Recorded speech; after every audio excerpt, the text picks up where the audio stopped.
The art of feedback. My observation has been that very few employees have been trained on how to give verbal or written feedback. Combine this with the fact that most supervisors don't seem to lead people well, it's really a recipe for disaster, especially when the emotions are running high. My observation has also been that most people are comfortable giving positive, performance applauding feedback. Why? Well, because it's easy. Most people enjoy passing on good news. It's nice for both the messenger and the receiver. The trouble arises when an employee, let's say a supervisor, has to give negative, performance improving feedback to another employee, let's say a direct report. I'm originally from a place in England not far from where William Shakespeare was born, and he wrote in his play Hamlet, quote, "To be or not to be, that is the question," end quote. I believe we can use that as a framework when giving feedback. I hope Billy Shakes doesn't mind, but I tend to rewrite his line and ask instead, quote, when to use the verb to be and when not to use the verb to be. That's really the question, end quote. What am I talking about?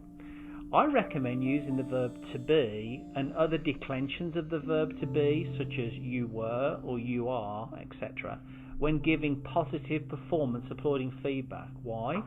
Well, positive performance applauding feedback speaks to the heart of the person. Your goal is to affirm a behaviour you want to see repeated. For example, you might say, Bob, you are superb at this, or Susie, you were a star on that project, or Ken, you will always be someone I can rely upon for this type of work. Can you see how we're using the verb to be, the past, the present, or the future tense? If you've never thought about this, I encourage you to give it a try. Keep it simple. Remember, when you're giving positive performance applauding feedback, use the verb to be. Focus on the person. Your goal is to affirm a person's behaviour that you want to see repeated. Now here's the switch. When you need to give someone negative performance improving feedback, sometimes referred to as constructive feedback, focus on the verb to do and other declensions of the verb to do. Essentially, you need to separate the poor performance from the person. You're not attacking the person. Instead, you want to deal with the poor behaviour, which has resulted in an unacceptable product or service. For example, you might say, Bob, you aren't doing this as per the agreed standard. Or Susie, you don't tend to do that as well as expected. Or Ken, you never seem to do that to the level we need it to be done at. Can you see how we're using the verb to do? Past, present or future tense?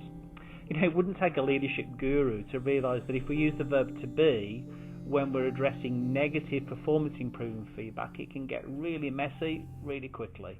For example, if someone was to say, Bob, you aren't paying attention, or Susie, you aren't very good at this, or Ken, you don't seem to care about the team. See, this type of feedback can be accusatory, as it's perceived as you're attacking the person. The moment someone thinks you're attacking them personally, their defence barriers go up and all sorts of misunderstanding ensues.